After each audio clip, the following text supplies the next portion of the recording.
So first of all, hello everyone. My name is Michaela Ridley. I use she and her pronouns. I'm one of our admissions counselors at Binghamton. I'm kind of going to be the host of this panel today, but I am joined by some amazing colleagues and students. So we'll go around and just have everybody introduce themselves real quick. I'll just go in kind of the order I'm seeing it on my screen. So Byron, would you like to start? Sure, thanks. My name is Byron Gittins. I'm the Senior Assistant Director here at Binghamton University. I'm regionally based in Connecticut. I am from Queens, New York. I will be in the background answering any questions you may have, admissions related to Binghamton. Perfect, thank you. Edwin, do you want to introduce yourself? Absolutely. Hi, everybody. Welcome. I'm Edwin. I am a PhD student. I started in Binghamton back in 2005. That makes me a fossil. That was an undergrad. Then I did my master's, and I had to come back for a PhD. Awesome. Gwen. Everyone, my name is Gwen. I'm a senior in Deca, and I was an inter-university transfer my junior year from Bing's Arts and Sciences College. Great. Dr. Bryant? Good afternoon, everyone. I'm Sharon Bryan. I'm Associate Professor and Director for Diversity, Equity, Inclusion at the Deca College of Nursing and Health Sciences. I look forward to speaking with you and answering your questions this afternoon. Excellent. Kelly. Hi, everyone. My name is Kelly. I'm also a senior nursing student. I'm a traditional student, and I came into the nursing program as a freshman, and I'm from Brooklyn, New York. Fantastic. And Isaiah. Hello, all originally from Brooklyn, just like Kelly, it seems. I did the BAT program, so that's the one-year accelerate program, and I graduated this past May and am now a full-fledged nurse. Excellent. All right. So I'm going to share a quick video about Deca before we get started, and then we are going to jump right into our panel. So let me share my screen.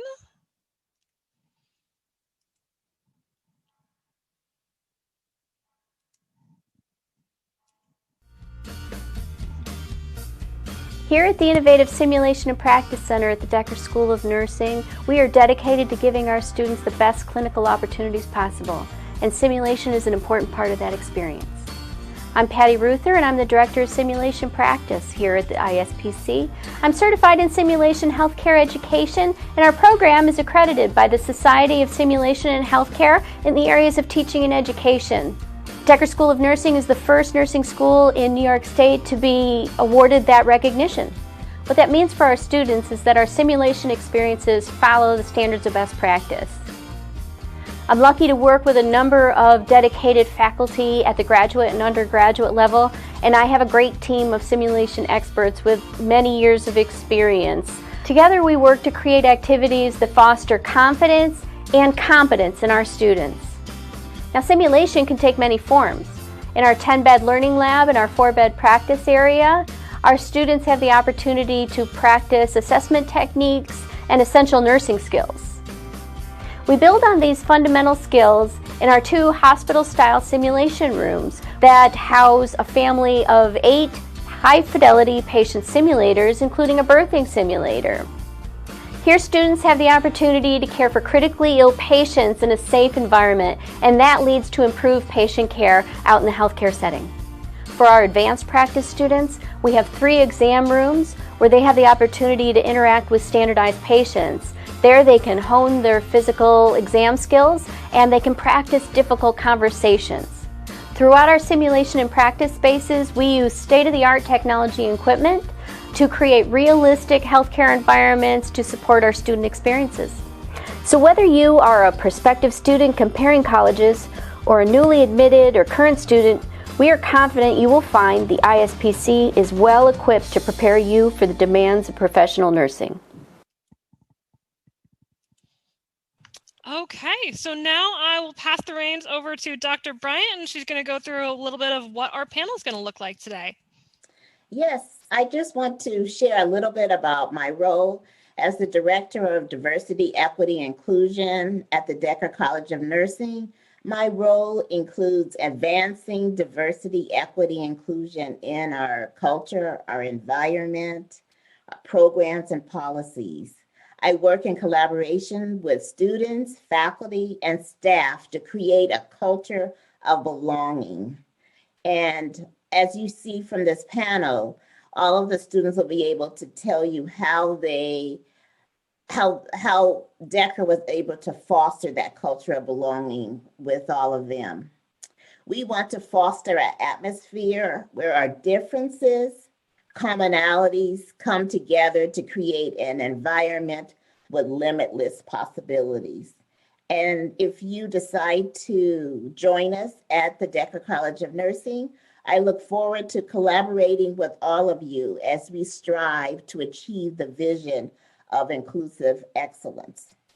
And this afternoon, we have students who have joined Deca through inter-university transfer, as transfer students, as traditional freshmen, immersion student, and as a BAT student in our accelerated program. And so I'm delighted to have this panel with us this afternoon. And I'm going to ask them our first question. Why Binghamton? Why did all of you choose Binghamton? And let's start with Gwendolyn.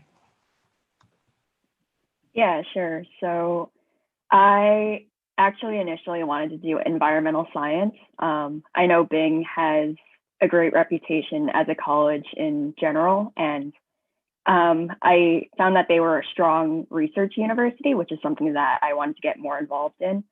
But then when I actually came to Binghamton and saw that they had a nursing school, it kind of piqued my interest. So I did more research on nursing as a career, talked to people in the program, went through the prereqs, and I couldn't be happier with my decision. And let's have Edwin. Why Binghamton? Why did you decide to transfer to Binghamton? So when I was in high school, I saw the brochure for SUNY, and it said that Binghamton was the best school, I think the Ivy Leagues of the SUNYs. And being a first generation, I didn't know anything about college. And I was like, look, I want to be at the top school. And that was the reason why I chose Binghamton. Kelly, why is Binghamton? Why did you select Binghamton? For me personally, Binghamton wasn't my first choice. I was initially looking to go out of state. I had private schools in mind. And of course, you guys know private school is very expensive. And when I was a high schooler, I thought really, oh yeah, money isn't an issue. But you know, I was very foolish and naive then. I think coming here, I realized that yes, it's not as quote unquote prestigious compared to Ivy Leagues, but it is a very good school in New York State. When I do go to hospitals and I tell them, oh, I'm from I go to Binghamton, they know of Binghamton. So we are prestigious, even though high school me didn't think that. And for me, one of the big factors that caused me to come here was how affordable it is compared to private schools. And I think when I applied to colleges in 2016, 2017, it was the first year they offered the Excelsior Scholarship.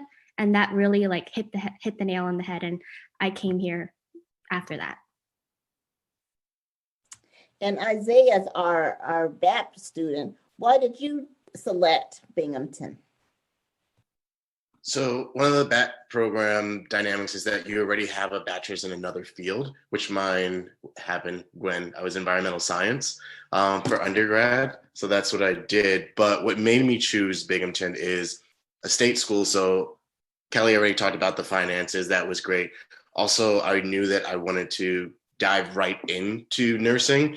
And this program was only 12 months as opposed to other accelerated programs that are 16 to 18, even longer. So I knew that the time constraint, the financial demands, and also working with a community that has a mix of rural, but also a mix of urban. So getting a nice diverse mix in the mix of upstate New York was something that I was very interested in. And that's why I chose Binghamton. We would like to hear from you. So if you have any questions, please feel free to share those questions. Otherwise, we will still talk as a panel. So why Deca? What makes Deca so special? I've been a faculty member at the Deca, it was the Deca school when I joined the faculty in 1998. So I've been here a very long time. And I've seen many of these students go through the process. But why Deca? Why did you select Deca? And let's start with Edwin. Why did you decide to attend Deca? I would say the reputation of the school, it really drew me in. I had a friend who was in Deca as I was trying to transfer. I was originally in Harper and I had to transfer into the school. And hear him speaking about the program and his experience in clinicals, it drew me into the school. I didn't think of any other school but the Deca School of Nursing. I had to try a couple of times to transfer into the school, but boy, was it worth it. Absolutely. Kelly, why did you decide to join us at the Deca College of Nursing? So initially I came in knowing I wanted to do nursing, but one of the reasons why I did end up going to Binghamton is if I didn't like nursing, I could go to another school because Binghamton offers a lot of different majors. But when I was coming to open house, they were talking about a new Deca building that was supposed to finish construction by the time I started my junior year. And of course, that's not the case. It's set to open next semester, and I'm very excited to see it before I graduate. But I really liked how they offered the clinical experience. We do have simulation, which kind of supplements that. And I really like nursing and how we learn the didactic material in class and actually get to use it out in the clinical setting, which I don't think other majors really offer. And what's unique about Deca currently is last year, the name changed from the Deca School of Nursing to the Deca College of Nursing and Health Sciences.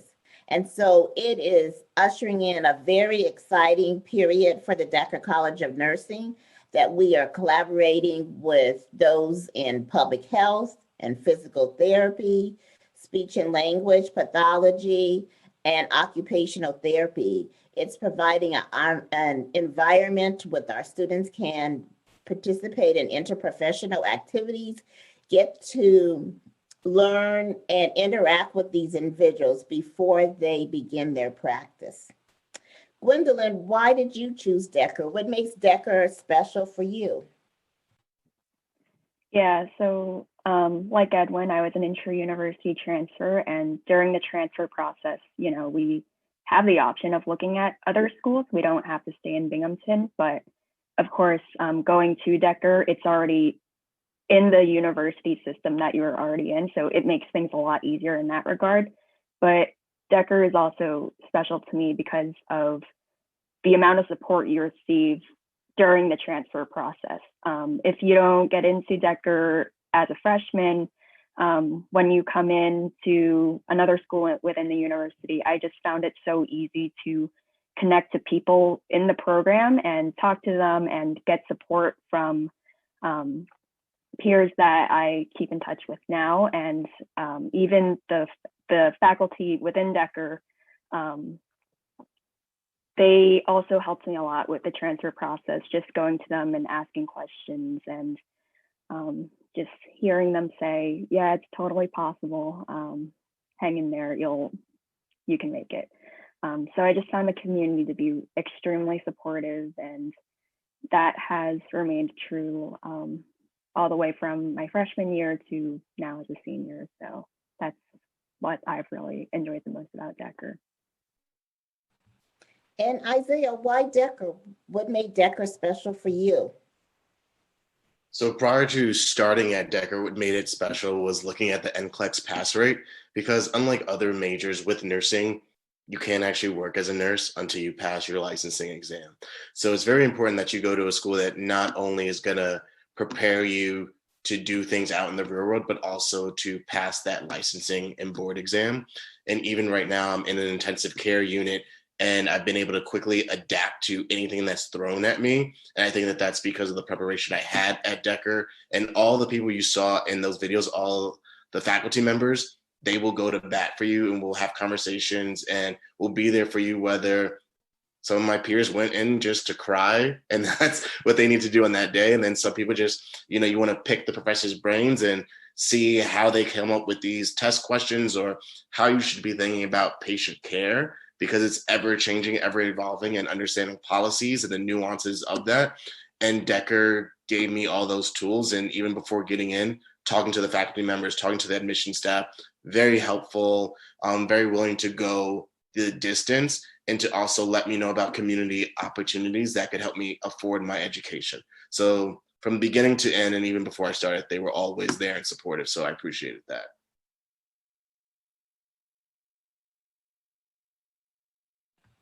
Do we have any questions from our audience? We do, yeah. We have a couple questions that I think it would be really good to get some input on.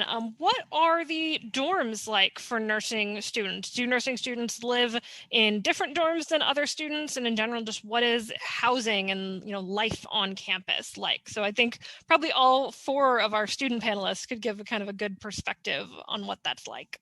The question again, I'm sorry. Yeah, just can you talk a little bit about housing on campus and what that's like in general, if nursing students do live in a separate housing or live specifically with other nursing students, just kind of what the housing experience is like at Binghamton? So I think those who are here and who are in the program now, they can speak better about the housing situation. But when I was in Deca, I dorm on campus for 2 years. Then I moved off campus. And it was a great experience because you get to experience both worlds, what it is to live on campus, and then you sort of feel like you're growing up and you want to go off campus. So you get to split your experiences. But there's enough housings at the university, much better than when I was there as an undergrad. But there's a lot of experiences, a lot of clubs that you can join within the dormant experience. I know that there are 2 clubs in nursing that you can join as a student. So there's a lot for you to do in campus. Excellent. And Gwen and Kelly, do either of you kind of want to give your perspective as current students? So I know when they do have a nursing learning community in Mountain View. So you could, if you want to, live with other nursing students and dorm with them. We were offered that. When I got accepted, they offered that to me.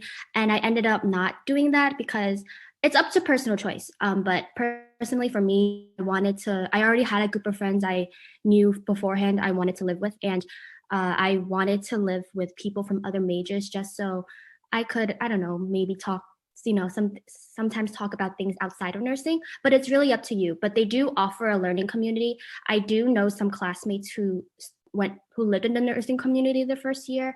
And because of that, they got to know the nursing class a little more just because they talked with other nursing students. I think as a freshman, there weren't that many of us. There was maybe 90 of us. So it's a good way to get to know the people that you're going to spend the next 4 years with, but I didn't live in that community.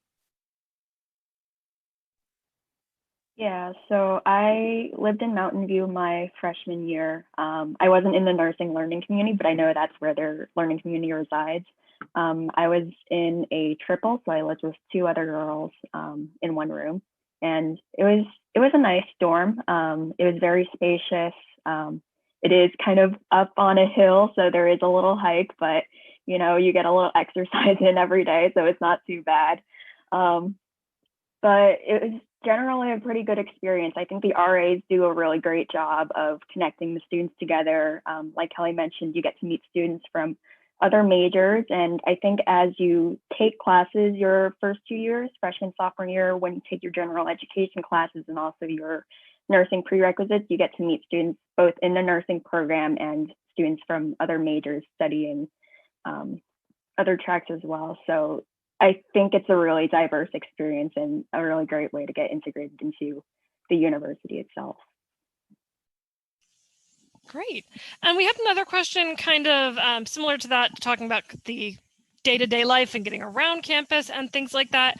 Is the nursing school, is the nursing campus in our main Binghamton campus, or is it in a separate area? And I know the answer to this question is actually it's about to change, because we've normally had our setup on campus, and now we have that brand new facility that's going in. So maybe Dr. Bryant, you might be the best one to kind of talk about what that will look like as we make that shift. Yes, and I also want to, before I answer that question, I also want to echo what the students have said about living on campus, but also to say that students are really integrated into the community, those who decide to live off campus. And I just want parents to know that faculty and staff live off campus. And I live on the west side of Binghamton. I see students and faculty and staff and other professionals in the community. We all live cohesively in our neighborhoods. And it's nice to be walking around, taking a hike or playing tennis and see other students and other faculty in your neighborhood. And that's what can happen when you live in a small town. Additionally, the university provides a student bus program, and they call it the Blue Buses. The Blue Buses have routes all over the greater Binghamton area. So students don't necessarily need a car, because these buses run regularly, and they run at night, because students can stay at school on campus doing activities or classes and still get home safely. And finally, with the city buses, if you have a Binghamton ID, you can ride on the city buses for free. So there's a lot of opportunities for students to get acclimated in the community. And the exciting thing about the Deca College is that we are able to go into our building on December 14th. And it's a time that faculty and staff can begin unpacking our offices. In the last 2 weeks, all of our belongings were moved from on campus to off campus to the Johnson City community. Binghamton University is creating a health science campus. And as many of you might already know, the pharmacy and pharmaceutical science building is there. They've been there for almost 4 years. And we're joining them. We're right next door to them. And the university has bought several other buildings that are going to be augmented to a health science center. Some of local developers have bought property, and housing is going up for students and young professionals. And if it's anything like what happened in downtown Binghamton, soon there are restaurants there, but soon there'll be many more restaurants and coffee shops, and it will be a thriving community for students and staff. And our new building is absolutely amazing. I haven't stepped into it, so I can't wait for Monday to go see if my key card works and to see my new office. But the simulation center that you were able to see at the beginning of the video, it's just a couple of rooms at our former building. But in our new facility, I mean, they have square feet, they almost have a floor. It's going to be an absolutely amazing experience in which students can actually feel as if they're practicing at a hospital or they're practicing in a clinic, because they're going to be able to see that reality. Along with interprofessional education, the residents from Upstate Medical are going to be inside our building too. They're going to be on the 5th floor, I believe. And so it's really going to be a place to unite all of the health professions, and that we can begin to really work interprofessionally, just like we do in real life. Students would get the chance to learn those skills before they have to practice them out in the real world. Excellent, thank you. We also got a question, kind of a couple questions in a similar vein, but can you, as current students as well as alumni, talk a little bit about what the clinicals looked like? When do clinicals start?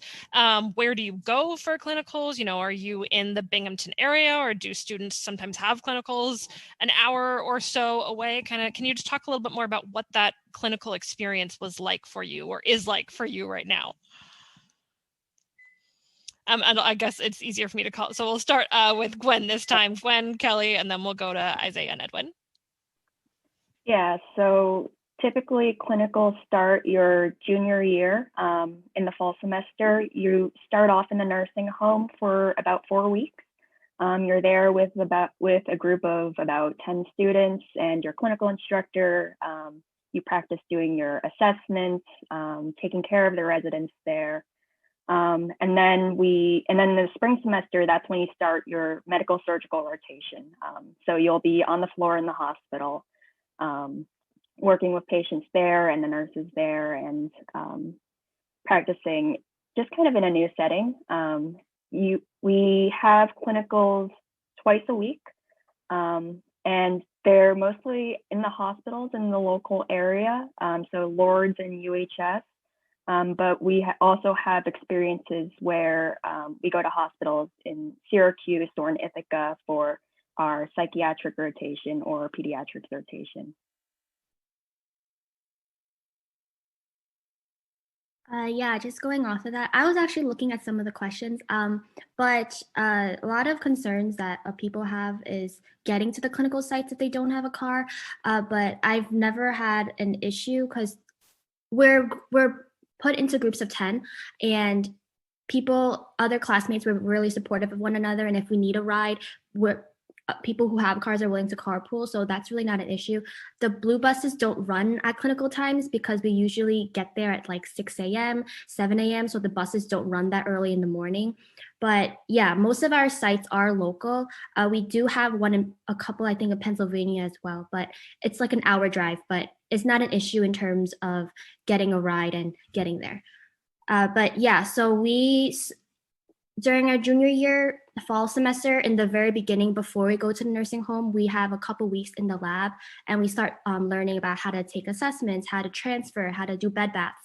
And then once we're ready with all of that, then we start going and applying it into the hospital setting. And I will also add to that, you know, your first clinical experience it goes progressively from having one clinical class to then towards the end where you are more actively doing more hands-on type of nursing work. As far as traveling, we didn't have an issue. Like Kelly said, your classmate, we enjoyed those rides when we were going to Syracuse. It was all of us in the car. You either talking about class or you talking about baseball. I remember that we had to go to Guthrie. That was about an hour away also. Great experience for me. For community health, I went to Delaware County. I think I would have never been in Delaware County in New York if it wasn't because of the school, because it's not a place that I would have been visiting. And it showed me a different phase of what New York looks like. Me being from a small town, New York City, Manhattan, you guys know that this is a big metropolis. So it was a fantastic experience. So I wouldn't worry too much about transportation because, like Kelly said, you will have classmates. And it's a great opportunity to get your license. I got it at Binghamton. So I just want to echo what everyone else said. We definitely come together, and actually when choosing our clinical groups amongst ourselves, we kind of discuss who has a car, who doesn't have a car, where people were interested in going. So I actually went to Robert Packer Guthrie, which was about 45 minutes to an hour away. We would listen to lectures as we were driving there, or just music, or just catch up, just have a good time and de-stress either before clinical or you're de-stressing after clinical. And so everyone pretty much works together. But yeah, you can go up to Syracuse, you can go to PA. I know that during our senior capstone, people were able to choose which hospitals they wanted to go to. So some people ended up back in New York City because they got into that fellowship program. A lot of us stayed local, working at the hospitals here, Lourdes and UHS. And what they try to do is, if they know that you've been hired to work at a certain facility that's in New York State, they will try and put you on a path to working on that floor, doing your senior capstone with them. So you get used to the culture of the floor, the patient population you're going to be working with. And it makes that transition from being a student nurse to actually being a nurse on that floor that much easier, because you know who the respiratory therapist is, you know who the residents are, you know who the attendings are, you know your coworkers, and it just gives you time to become familiar with everything you're going to work with. Excellent. Thank you so much. And I want to interject for just a minute before I ask the next question, because I know a lot of the questions that we do have coming in are questions about the admissions process, which obviously we know that is where a lot of the questions do come from, is, what are my chances and how do I apply and what are the prereqs that I need and all that kind of stuff. So I'm going to post a link in chat right now. That link, you can check it out after the webinar. It's incredibly helpful. This is our Deca College of Nursing and Health Sciences application page. It'll walk you through all the different options for how to apply to the program, what the prerequisites that you need would be, depending on whether you're hoping to apply as a first year, at which point you don't really need any prerequisites as a first year. If you're looking to apply as a sophomore or junior, if you're looking at that accelerated program that Isaiah was in, our BAT program. So that has a lot of helpful information about the admissions process. And I am also our specific admissions liaison to the Deca College of Nursing and Health Sciences. So I'm also going to post my direct contact information in here. Definitely, I'll post my direct office line. Please feel free to give me a call on Monday next week. I will happily talk you through the entire application process. And I will try and answer as many of those questions as I can in the chat as well. But for the questions for these panelists, because we do have current students and alumni, we do really want to focus more on the student experience. So if you're wondering why you're not getting as many live answers to those admissions questions, that's why we're just trying to focus the types of questions that we're answering today. But I definitely want to answer any of those questions for you. So please do contact our admissions office after this webinar with any kind of questions you may have. We are happy to chat with you.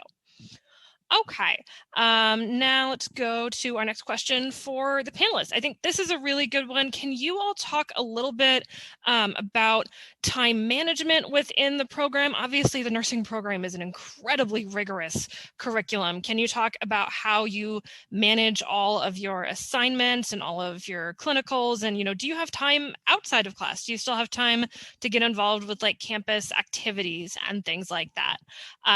This time we'll go in the different order. We'll do Isaiah and Edwin first to kind of talk about what your experience was like, and then we'll go to Kelly and Gwen. So as a BAT student, everything that Gwendolyn and Kelly and Edwin are talking about, you have a junior year with 2 semesters, and senior, I didn't have that. I literally started in May of 2019, graduated in May of 2020.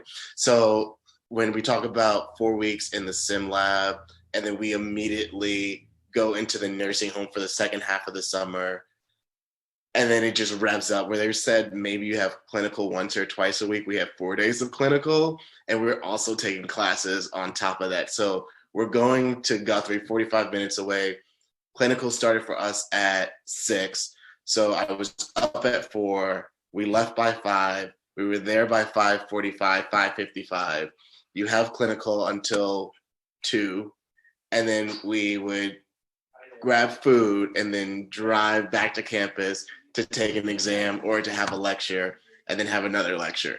So in terms of time management, you definitely need to have self-care time planned in. And I live by my planner. Like, everything is written out. And not only do I have it in a written form, but also on my computer to be like, hey, you have an exam in 3 days. You might want to gradually change focus here or there.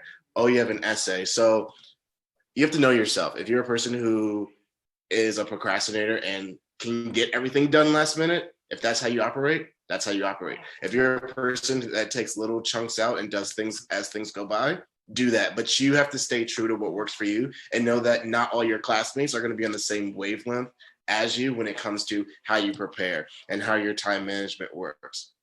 For me, I'm very much like a lax, chill person. So I would study and then I went home, I would Netflix, I would have some food, just relax and say, okay, that day was that day. And then I'd get to things the next day. And like my weekends, I had planned to do a little bit of work every day, but I also gave myself a number of hours just to Netflix and chill, just to make sure I still had my sanity, because you can't pour from an empty cup. So if you don't have anything in reserve for yourself, how can you be there to serve your patients? And how can you absorb information when you're already drained? So self-care, self-care, self-care.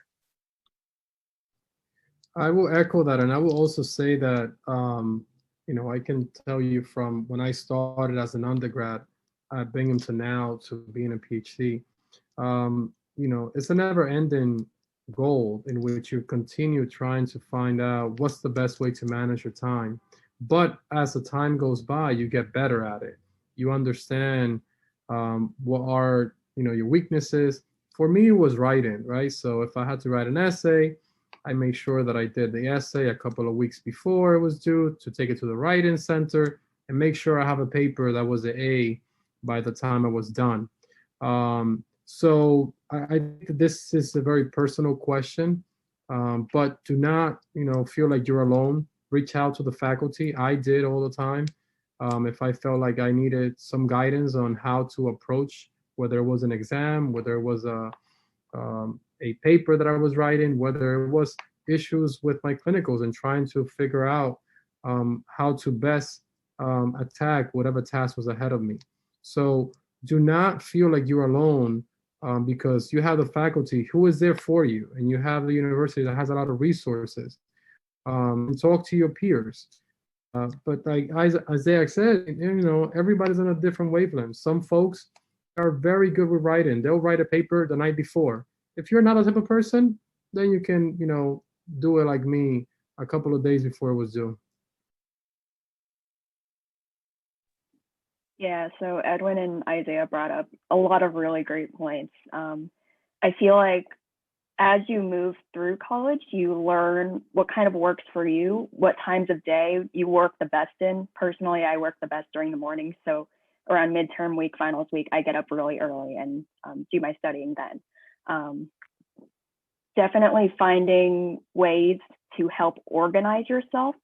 For me, planners, Google Calendar, the reminders app, that's like my holy trifecta of how I organize my time.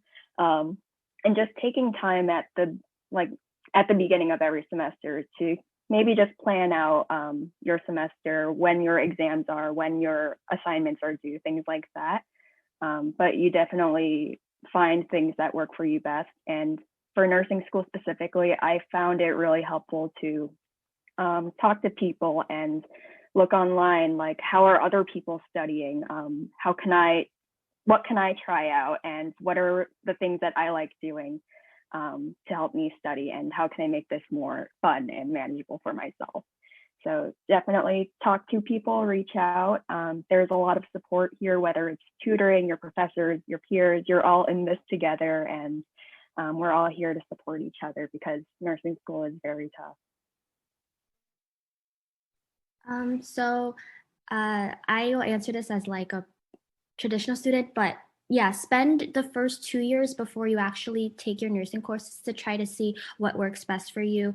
I thought that I was good at time management, and then I got into my junior year, and I really struggled that year because all of our classes happened at night and all the clinicals happened in the morning, and it was hard for me to adjust.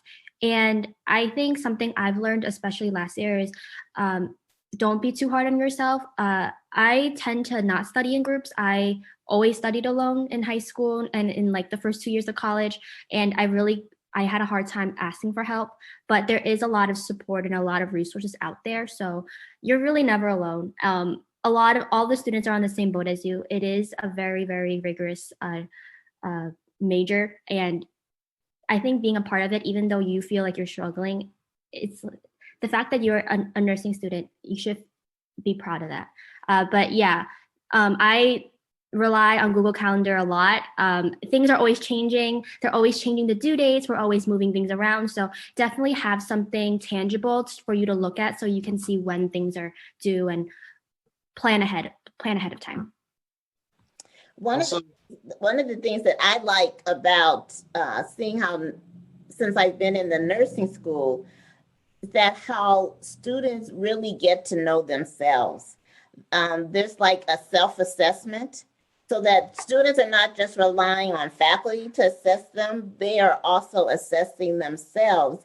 And then they meet with their faculty members and to talk about how they are progressing through the program. You know, like, this is not a program that you can memorize your way through school. You really have to understand the material. And I think that the first 2 years of your education at Binghamton helps prepare you to develop those study skills if you have not developed them, if you're not developing them in high school now, about the ways in which you study to understand the material. It's no more, fast memorizing the night before or the week before, and then you take the test and then you forget everything, because all the classes build on your knowledge to that you finally become a nurse. So you have to retain that information. So how best you can, what strategy works for you to understand that. I've been working with 2 of the senior students on a project that I may talk about later on in this panel discussion. And I noticed they all had this diagram on their walls, this color-coded pattern. And I asked them the other day, I was like, you both have something similar. Is this an art project, or can you explain it to me? And they were telling me this is how they study, they learn their material. I mean, it's very fascinating and it's very tactile. And it's, it's exactly what people are saying, that you have to be an active participant in your education. You can't just read, you have to write, you have to manipulate the information in such a way that you can tell that you understand it. And you will learn all these strategies, and some of the faculty members will help you identify what strategies works best for you. The next thing I want to just say is your peers might have really great suggestions for how they study. I know I'm very much a tactile person. I need to feel and manipulate things. And there are some concepts that are more abstract that you can't physically touch, and it helps to go through mental gymnastics with other people. I also found that my biggest weakness, and to this day it's still the case, OB is something that has just never come easily to me. So my peers who were really strong at OB lifted me up and they helped me, whereas I was really strong at med surge and I was able to help them. So the idea of this collaboration is key to healthcare teams. I hope people see that now. And definitely within Deca, even in that program, we weren't crabs in a bucket. We weren't pulling each other down. We're not fighting to be the top person in the class. We want all of us to go out there and be exceptional nurses. And the strongest person and the weakest person both represent Deca. So what's the point in just leaving a person down? So we definitely all work together, whether we liked each other or not, because there are differences of personalities, different cultural ideas. You might really not like this person as a person, but they're a nurse. And so you have their back and you guys work together. And that's something that Deca also helps by putting us into group projects. I hate group projects, but it's something that helped me work and expand my friend group and just my network of resources of people I can talk to no matter what, because we're all in the same boat.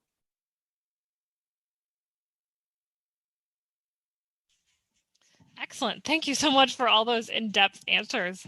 I think this next question will be something that you kind of all can talk about a bit. I think Dr. Bryant, you would also be able to give some great insight on the exact offerings.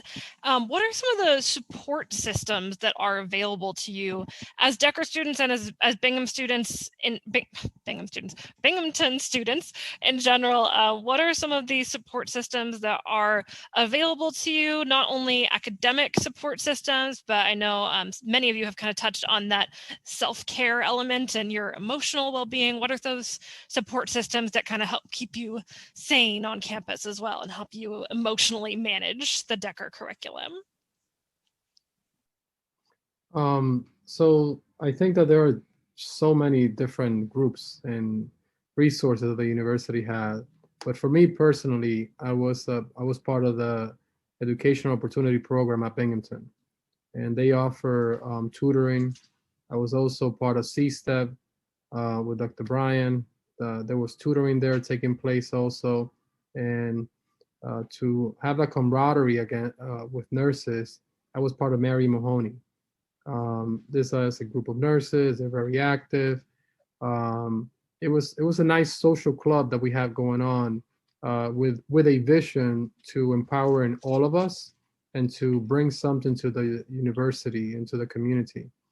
One of the other things that I took when I was in undergrad was that I was interested in sociology and understanding social structure, power, and how that plays into the dynamics into society that we live in today. To me, that was my de-stressor from all the sciences that was taking place in Decker. So I made sure that every semester I was able to take a class in sociology. It didn't feel like work. Decker didn't feel like work, but this was taking me to that other side of my brain where it helped me look at things from a different lens. So you can find those resources because they're there. The university has so many clubs, so many different programs to try to make sure that you're successful. And this is coming from somebody who struggled in the undergrad program. And when I was out of that undergrad program, I was seen in the hospital as a star. And I'm like, well, what happened? But, Decker's a rigorous program, very well respected. You're going to feel like, gosh, I barely, know a lot of these things. But when you get out, that's when you're going to be able to compare yourself to other students who went to other universities, and you're going to feel very solid. I definitely want to echo that sentiment. Now that I'm working on the floors, you can tell the difference between where people receive their nursing education, the types of experiences that you have, whether it's utilizing equipment or dealing with certain conditions and seeing things that others haven't. And I know it's pretty much luck of the draw because I was able to do a number of IVs during nursing school. Some of my friends didn't do that many IVs or Foleys or whatever. These are all hands-on tasks that you'll get accustomed to. And that part is luck of the draw, but in terms of Decker preparing you to do it, whether it's going through the simulation lab and you do get recorded and they see exactly what it is you're doing, it's a nerve-wracking experience, but it makes you that much more prepared when you're out there on the floor. And the other nurses and providers do notice that you came from Decker, and the expectations are a little higher, but the fact that we continue to meet them and exceed them just speaks to the education that you're going to get at Decker. And the faculty members for me were a great resource, as well as my peers who I was able to talk to and de-stress and just find ways to stay connected. I know that Dr. Bryant told me about, I like poetry. So there's a poetry in the local community. So I went and did that for a few weeks. So there's just ways to really engage not only with the faculty members, your peers, but also the community at large. There's local trivia nights back when we were going out and about, but there are things to do that let you de-stress because you can't take in all this information. It's a lot, and you need to make sure you're taking care of yourself as you're doing it. Yeah, so there's definitely a lot of support here at Binghamton and within Decker, mentally, emotionally, socially. really in any way academically too.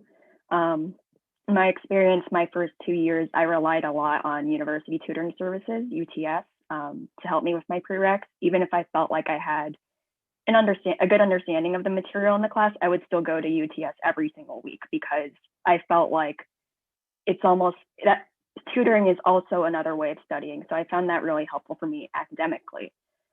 Socially, we have hundreds of clubs on campus. The 2 nursing clubs we have are the Nursing Student Association, NSA, and Mary E. Mahoney, MEM. I'm a part of MEM right now on the e-board as the president, and we're a group that aims to provide support, this very support that we're all looking for to our students by connecting them to alumni, other students, and having information sessions, webinars, things like that. To just provide support in any way we can and help you find that network in nursing school. But, you know, if you're interested in knitting, we have a knitting club on campus. If you like cheese, we have a cheese club. So there's definitely a lot of things that you can do on campus to expand your social network. And then, you know, mentally, we have a counseling center on campus. They're great. They work well with students. We have some counselors in-house if you need to talk to someone, and they can also refer you to counselors off campus or even through video. And they work with your insurance as well. So there's a lot of support here. We have a lot of information that you can look up on our website, I'm sure. It's just a matter of, you know, knowing where those are. But personally, I haven't had too much of a problem finding resources where I needed them. I'm trying to think of any new things that you guys haven't mentioned, but there is a lot of support. And during finals week, especially, Binghamton University itself, they offer a lot of ways and events during finals week so you can de-stress. So they would have therapy dogs, they would have meditation in the greenhouse, I think. They had hot cocoa bars, all like everything. So it's a way to, you know, sometimes you need to step away from the academics, and there are a lot of services available. Also, one thing I actually do like about Binghamton, every day we would get emails from the school itself, and it's just an email of just things going on happening that day. So it'll be like, oh, at 7 o'clock, this club is doing this. At 5 o'clock, it's like every hour they would list a bunch of events. So it's a good way to get out and do something if you don't want to be holed up in your dorm room all the time. So that's what, there's always something to do on campus, which I really like. And, you know, I just want to also echo from the faculty perspective that all faculty are expected to have at least 1 hour of office hour for every class that they attend. So, and the university requires that we hold office hours. And all too often, I spend my time doing my own work during my office hours. Although I think I'm a fairly friendly person that students could come to visit me. So I would just tell you that, you know, that's a resource. And, you know, we really have, and I spend time trying to encourage students to come and visit me. But that's something that the university does provide for all students, that faculty post their office hours and that we stay in our office hours during that time. As additional resource. The university has, just as the students have said, you know, free tutoring, the writing center, all of those kinds of resources are there, but it takes you for the initiative to follow through and use those resources. Along with, I have to make a plug for Mary E. Mahoney, which they call MEM, because MEM has a mentor program, and the seniors, for those who are interested, the seniors take on a junior and help them get acclimated, especially during this time of COVID. MEM has had Zoom study sessions so that people could just come on and be in their room studying, but could look up and say, oh, look, there's 10 other people with me. I'm not all alone studying. And then you could, like, if you had a question, you could raise your hand and see if somebody could help you answer, so that you can still feel as if you're a community. um, the the alums of Mary Mahoney are really active alums. This past 2 months ago in October, MIM had a program in which they created a podcast. So you can actually search the Google search and you'll find the podcast. And at least, I think 3 or 4 alums created podcasts with one of the executive board members asking those alums questions that gave really pearls of wisdom, along with MIM had a panel session, and I'm not sure if they taped that, but they invited current students to kind of interact with some of the alums and virtually, which was a really nice event to see how alums were able to share how they made it through, and the current students could share about what are some of the resources that they need and how things are on the other side. All of our faculty are there for you, and we're and I also want to mention that we have an advising and academic excellence program. That's where all of the advising done, even when you're not a current nursing student. You can still come to Deca advising to get advice to make sure you're taking the right prerequisites, that you are taking them in the order that you should. If you have any concerns, they also have peer advisors that can work with you as well. Through our new Starfish system, you can actually see when the advisor is available. Even during COVID, we have virtual advising sessions. There's somebody offering virtual advising no matter what day of the week it is. So all you have to do is reach out to someone. And also now I have students who email me. No one has really been coming to my advising hours, but a couple students have been kind of reaching out. And so I'm definitely available as well if students are having difficulty or navigating resources, or they just want to celebrate something and tell someone achievement. I'm always there as well. And I will say one thing is that do not wait until the last minute. Start early, reach out, because things can move up pretty quickly. And then there's a lot of stuff to digest. So I would say, day one, you can go to your professors, introduce yourselves. They're very friendly. It's unbelievable. And then you can feel more comfortable with that relationship. Excellent.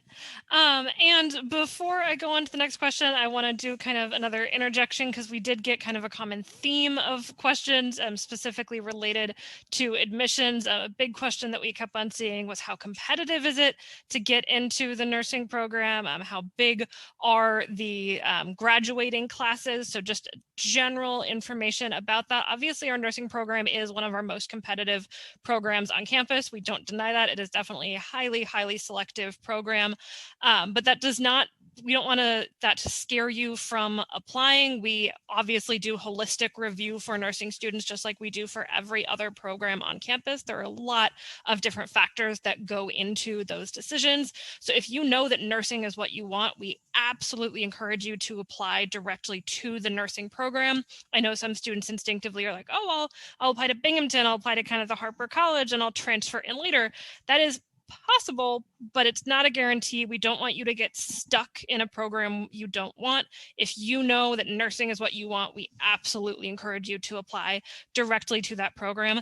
As far as graduating classes, typically our first year class is going to be about 50 students in the overall graduating class. And then we do add on to that class size each year. We do bring in more students as sophomores and yet more students as juniors. And then we do also have the BAT program, which is kind of a separate cohort of students that are just doing that 1 year accelerated track. So the overall graduating class size will be a little bit bigger by the time that we actually get a group of students getting that BSN at the end of their degree, but typically our incoming class is about 50 students. And then one of the questions we did get was about class sizes. So I thought that would be kind of a good thing to, a good segue into that. Especially Gwen and Kelly as current students, can you really talk about what your class sizes were like? Did you feel like you were kind of getting the one-on-one attention that you needed? Did you feel like you were getting the ability to do a lot of hands-on work and stuff like that? What were your class sizes like?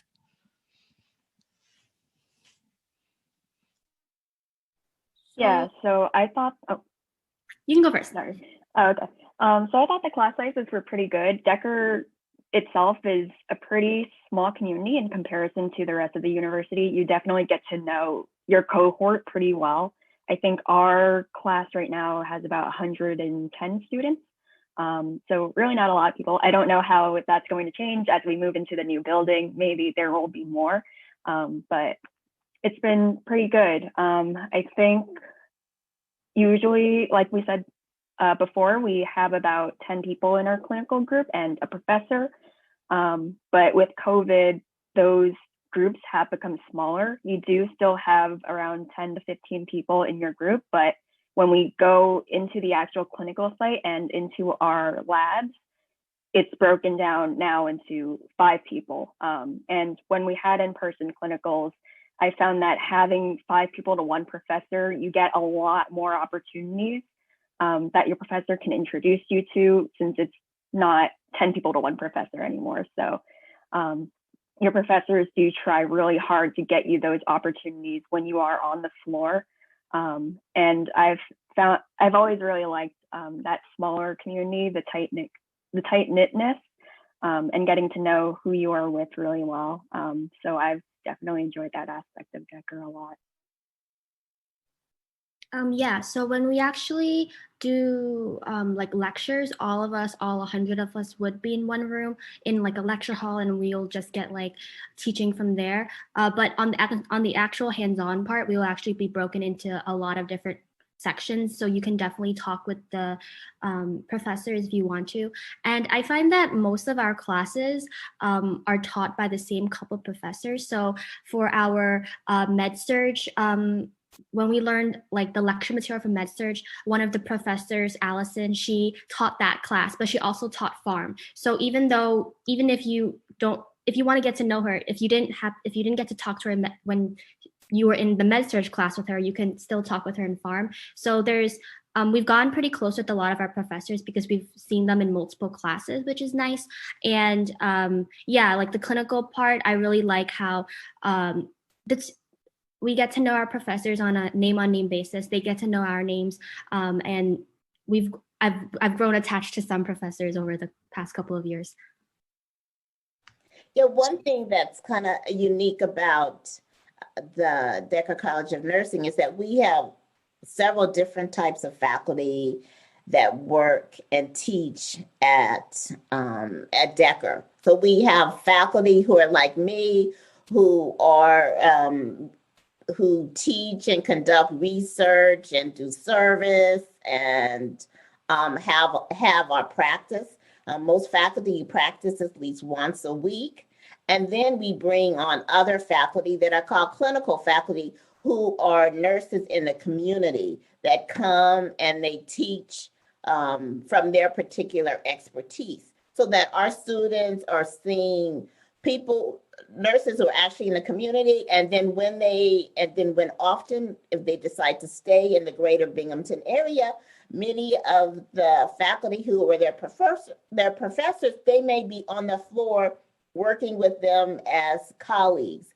And it really provides a way for our students to know what the current practices are, because all of our nurses are practicing. As many of you know, I'm not a nurse, I'm a medical sociologist, but I still have a practice as it relates to my medical sociology work. So we're all active in the community, providing services, and we can bring that perspective to our students. So they're just not learning within the books, They're learning from people who are actually out in healthcare settings, out in the community providing healthcare, and knowing what the up-to-date health information is. What Kelly was saying, just to Go ahead, Zach. all right, just to add on to what Kelly said, in terms of the faculty members, not only are they instructing you in the lecture, but some of them are also your clinical instructors. So that's another way to really get to know these faculty members on the one-on-one basis, because as opposed to however many people are in the lecture hall, it's you and 9 other students, and they stop by to see how you're managing your patients and how you're doing.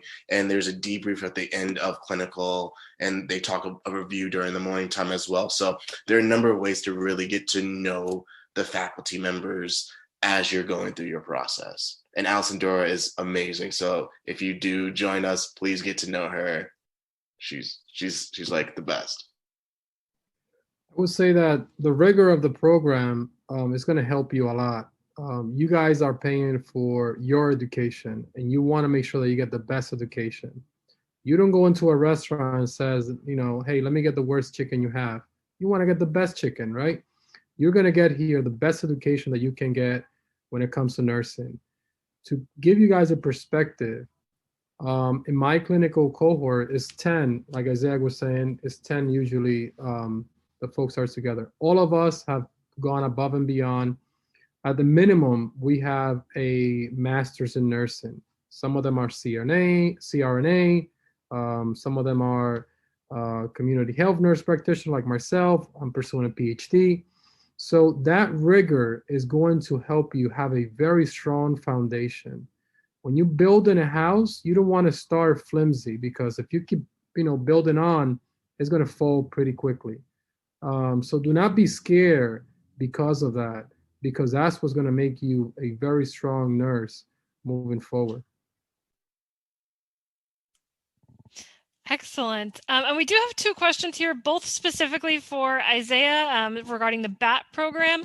For one, can you just kind of give an overview of your experience in the BAT program, especially what that accelerated curriculum was like, doing 2 academic years of work in 1 calendar year? And I know this next question, I know from experience, will vary from BAT student to BAT student, but for you, did you complete all your prerequisites during your undergrad and then go immediately into BAT, or did you get your undergrad and then complete a few prerequisites and then maybe even a couple years later do that BAT program? What was your timeline like? Okay, so me personally, as an environmental science major, a number of the classes did overlap for prerequisites, but a number didn't, such as anatomy and physiology, my psychology course, microbiology. So there were some classes that I took after graduation, and I took time off from undergrad.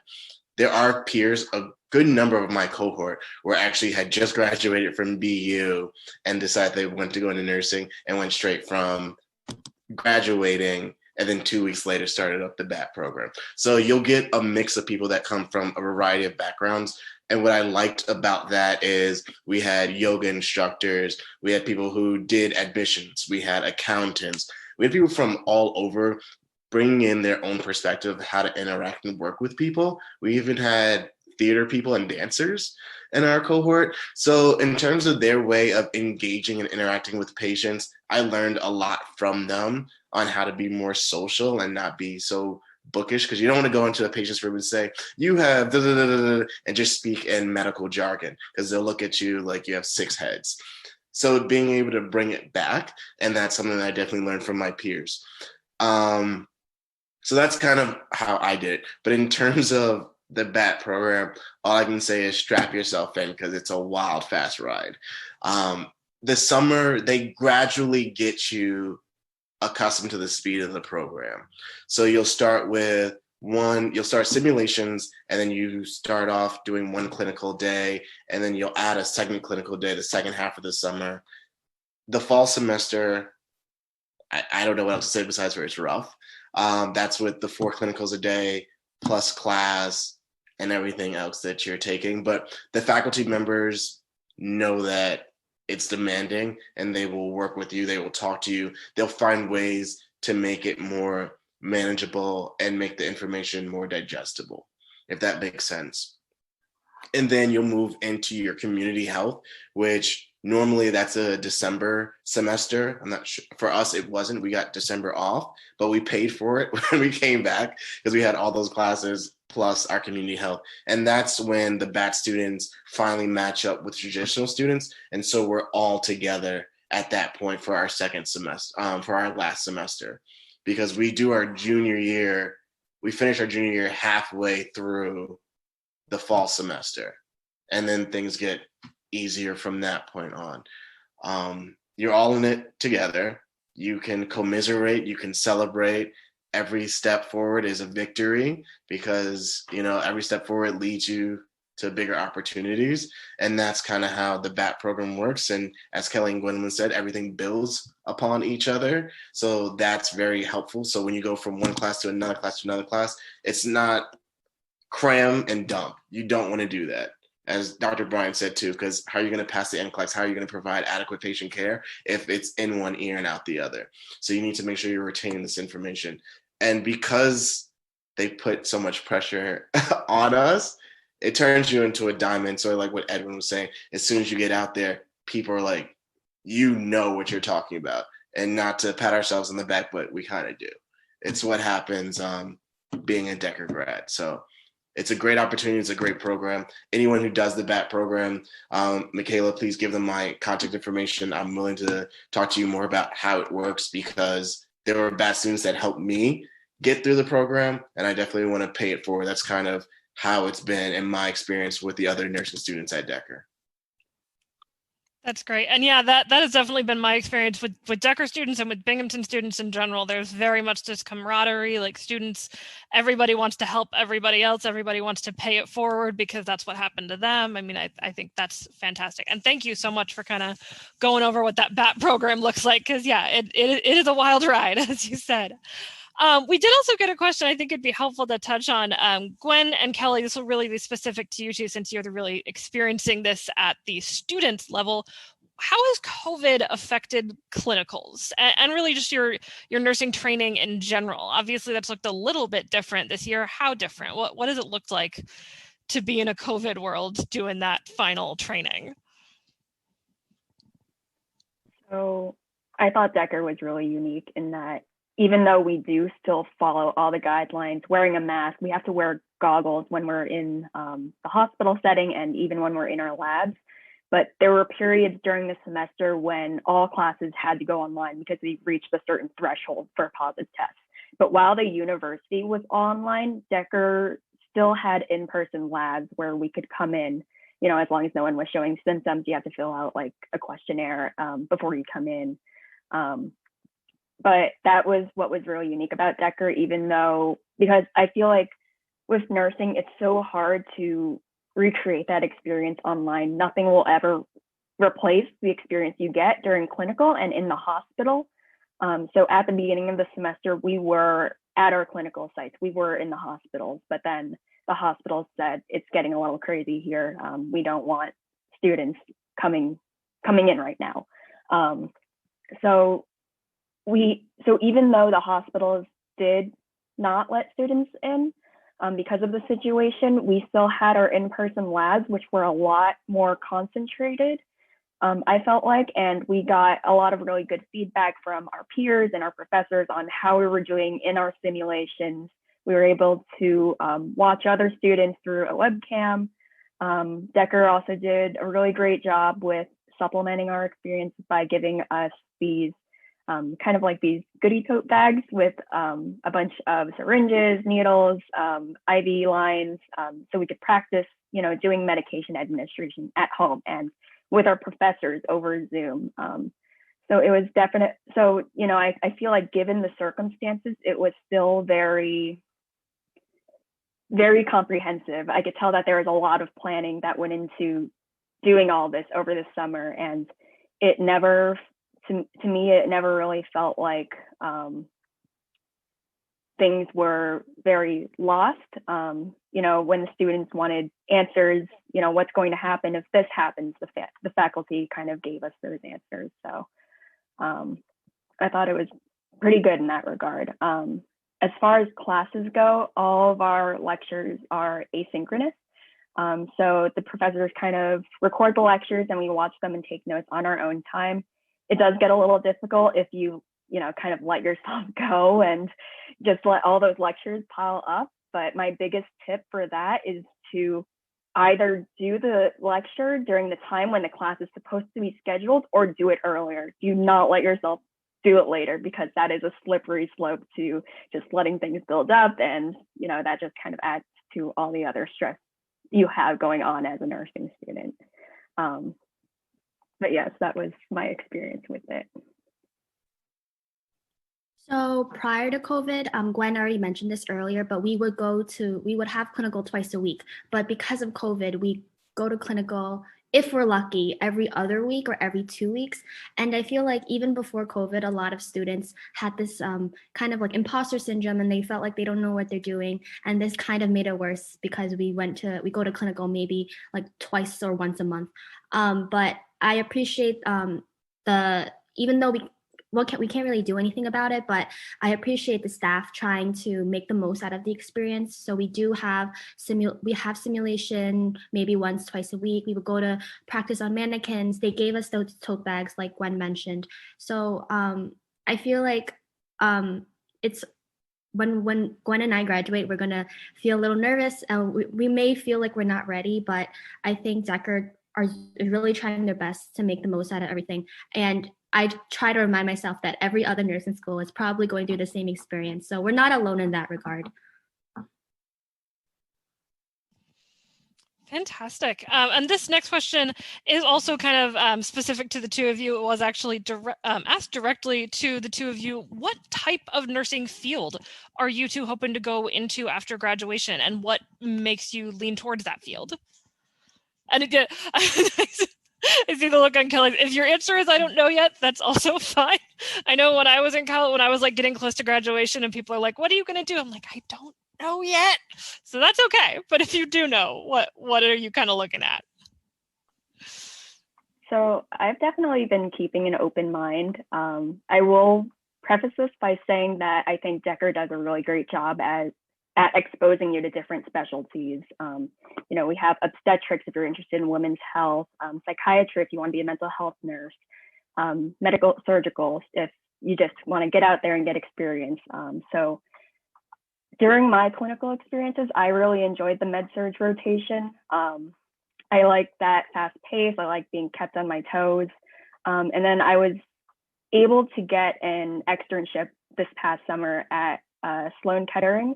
So it's a big cancer hospital, and I absolutely loved my experience there. So I am definitely leaning towards oncology nursing. I liked that it was still like a medical surgical unit, in that, these patients still had these common diseases you see on med-surg floor, like COPD, diabetes, heart failure. But on top of that, they also have cancer. And I found that a lot of these patients needed very holistic support, mentally, emotionally, and even just really physically, and I absolutely love that aspect of it. So oncology is something that's become very near and dear to my heart, and something that I would like to explore more after graduation. So similarly, I also worked at Sloan Kettering over the summer, but on a different unit. And I really liked my experience there. So I'm also considering oncology, but I do want to explore my options a little more. But coming into Deca, I'm interested in women's health, and I was lucky enough during my OB rotation to witness a birth, but it's still too soon to say because our OB rotation was a bit short, but med-surg was really nice. We get to practice most of our skills during med-surg itself, so I'm leaning towards med-surg, women's health, and also oncology.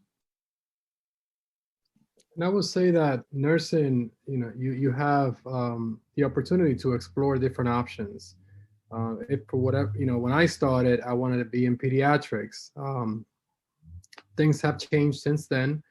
Never practiced in pediatrics because after the clinical rotation, I figured that that's not what I wanted to do. So your clinical rotation will give you a flavor of each one of the some of the units in the hospital, not each one of them, some of the units in the hospital, and then you get to figure out which one you have a passion for. But it's, if you don't like it, that's fine. Nursing is a very diverse profession, and you can, just switch and do something else. So when I came in, I thought I was going to go into the emergency department. I'm all about blood, guts, action, movement.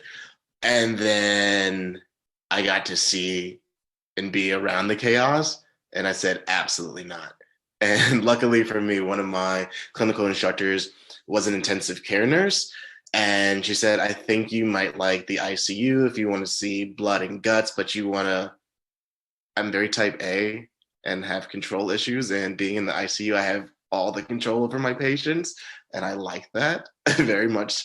So she was like, check out the ICU, see if you like it. And I just absolutely fell in love with it. So have an open mind. You might think you want to do one thing and totally change, but listen to not only the faculty members, because they are actually nurses themselves, but also your clinical instructors. They come from all different backgrounds. Talk to them about how they landed in whatever department or area that they landed in, and why. What are they passionate about? What brought them to this point? And you can see if there are similarities, differences. Who knows? One of the clinical instructors, Karen Brown, she is into wounds. So if it's pus, if it's bleeding, if it's oozing, she wants to see it. And she saw my eyes like light up when she was doing a wound dressing. And I said, okay, I'm into wounds as well. So you'll see the things that work for you, and just make sure if you see a professor that does that, wink, wink, nudge, nudge, have those conversations, go to those office hours, because they don't always have to be about the class itself. It can just be about life and your development as a nurse. Great. Thank you so much. So I know we have just a little bit under 10 minutes left. So I actually, the questions we have remaining are all kind of along the same vein. So I actually just have really one question, or I guess two. I'm going to have all five of you answer it. Basically, the question is, what do you think makes Decker stand out? One of the way it was phrased, which I think was great, is like, what is the Decker advantage? What makes Decker a better nursing program than the other ones out there? What really made you choose Decker? And a final, what would be your advice to incoming students, whether they be incoming first years, sophomores, just any student coming into this nursing program for the first time? What would be your advice? So we'll go around the room. Actually, let's start with Dr. Bryant. I think one thing that makes Decker special is the commitment that faculty have to students' education, and that students are integrated into all aspects of Decker. One of the things, if you look at many of the committees that we have at Decker, they either want one or two students to serve on those committees. Like, we want to have input from our students. We want to know what they're thinking. We want to then know how best we can facilitate their learning, or how we can meet their needs. So, I mean, we are very student focused, and which I think is a very good idea. And that's one thing to think about coming to Decker. And plus, Decker is expanding. Since Dean Ortiz arrived, and I think he's only been here maybe 4 years, we've become a college of health sciences. We have all of these new programs getting ready to launch. I mean, it's a very exciting time to be at Decker.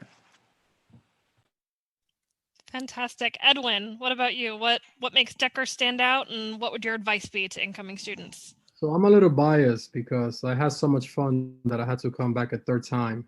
But I would say that as a student, you don't have to worry about your school losing accreditation, because Decker works extremely hard to make sure that they keep it. And that is something that you want to make sure that stays in place. You don't want to be in school and then all of a sudden you graduate and the school loses their accreditation. That's a problem. I know right now some friends who are in this school and they lost the accreditation. I cannot tell you the headaches that they are feeling and the stuff that they're going to have to go through. The family atmosphere, I would say that, you know, it's always there. As an undergrad, you probably feel like, you know, you're isolated a little bit because you're alone sometimes and you're like, wow, I'm in this class. As you keep going up and you know, through the semester, you find out, wow, the classes are very small. I can be part of this. When you go into the masters, you really feel like you're not a student. You feel more like a colleague to your professors, and they treat you that way. I think that is a huge plus because they're really interested in seeing you succeed in whatever that you want to do. My advice to an incoming student is enjoy those 4 years because they will fly by. They will fly. Seriously, right now you're in high school, you're deciding where am I going to go? But before you know it, you're going to close your eyes and you're going to open them and you're going to be at a PhD program saying, what happened?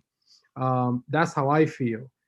So while you are there at the school, there's a lot of resources. I'm still in touch with the university because as an alum, as a current student, we are interested in making sure that the students who are coming, that they succeed. And we want to provide all the resources that the students can get. And as a student and as an alum, I am in both waters. Excellent. Isaiah, what about you? So a piece of advice would be enjoy everything. Enjoy the highs, enjoy the lows. It does go by fast. You're not by yourself. Take the time to get to know yourself, explore different areas. Nursing is one aspect of who you are, if this is what you want to do, but it's not the be all end all. There's more to you. So make sure you know what your outlets are. And if you're a creative person, keep singing, keep dancing, keep drawing, whatever it is that makes you you. Don't lose that because that's what's going to make you a fantastic nurse and be able to make connections with patients on a level that not everyone can. So keep that in mind. And then what was the other question? What makes Decker kind of stand out to you? What kind of, what do you think makes Decker stand out from other nursing programs and what made you choose it? Okay, so as I was looking at accelerated nursing programs, what stood out to me is not only the NCLEX, but Decker doesn't do the thing where they just teach the test, where I'm going to come out and be able to regurgitate what's going to happen in a perfect world. I'm going to be able to tell you what happens when ish hits the fan, because the professors give you questions that push your learning and push your critical thinking, because we're not meant to just, okay, whatever the provider says, that's what I'm going to do. The most important question you can ask is, why am I doing this? Does this make sense? And Decker puts you in a position to critically think, analyze, synthesize information, everything from Bloom's taxonomy. Google that, you'll see how teaching works. But they really press upon for us to have this passion for learning. And if you stumble, this isn't the type of program that says, okay, hit the road because you're going to affect our NCLEX score. They don't do that. They're like, how can we help you be the best that you can possibly be? We know that life happens. How can we help you during this difficult time or whatever's happening? So you have the resources. I think that that's the Decker advantage. They are genuine people who actually care. And although college nowadays can seem like a business, it's not. It didn't feel that way. I felt like I was definitely a member of the community, both at Decker and also part of the Binghamton community. Dr. Bryan told me like which areas to look at for housing and where I can find different eateries or churches, or obviously I haven't got a haircut in a while, but barbershops, things like that. So you can really immerse yourself in that Decker lifestyle. And once you're part of it, your family. So that's the Decker advantage, in my opinion. Thank you so much. All right. And then our last 2 minutes, Kelly and then Gwen, same two questions. So I like the fact that Decker is a small school, so you do get to know your staff and your classmates pretty well. And something that I have realized as I was going through these past 4 years is how incredibly receptive the staff and Decker is. I'm so excited to see the new building. I don't know any other school who's constructing a new building, and we're going to have a lot more equipment. It's going to be bigger. It's going to be better. I'm so excited next semester. But yeah, so a lot. So me and Gwen are seniors, and we're in a group chat with the rest of our graduating class, and we all like just talk and stuff. And sometimes we kind of vent sometimes, and we sometimes email our professors about them, and they try their best to kind of like appease some of that stress that we may have. Sometimes tests fall on the same week. If we talk to our professors, maybe they will push one back or they would do something. So the staff, they're trying to teach us all the material, but they're trying to kind of let us have the best college experience that we can have without like putting all the stress on our shoulders, if that makes sense. But I think like they do realize that nursing is an incredibly tough curriculum, and they're trying to help us get through it while also teaching us all the material. And I feel like hopefully when we do take the NCLEX after graduation, I think we'll be more than ready. Excellent. And Gwen, real quick. Yeah, so just piggybacking off what everyone else says or has said, the Decker advantage to me is definitely how supportive our community is. No one at Decker wants you to fail, and we are all here for you to help you get through this program. It's a tough program, but a lot of people, a lot of alumni have graduated from it and are doing really great things now. So just how supportive the community is, you have someone there with you every step of the way. My biggest advice for college freshmen would probably be to just get out there and experience what you can. College is ultimately what you make out of it. If you just stay in your room all day studying, your college experience isn't going to be very lively. Join a club, meet people, go to the events we have on campus or even online now. You might get something out of it. So. Excellent. Thank you. And thank you so much to all of our panelists. You all have been amazing. Thank you so much to everybody for joining us today. I really hope that we were able to get your questions answered and that this was a helpful session to you. As I said, I know that a lot of those admission specific questions didn't quite get touched on throughout this session, so please don't hesitate to reach out to our admissions office. We have this virtual open house going all weekend as well as into next week.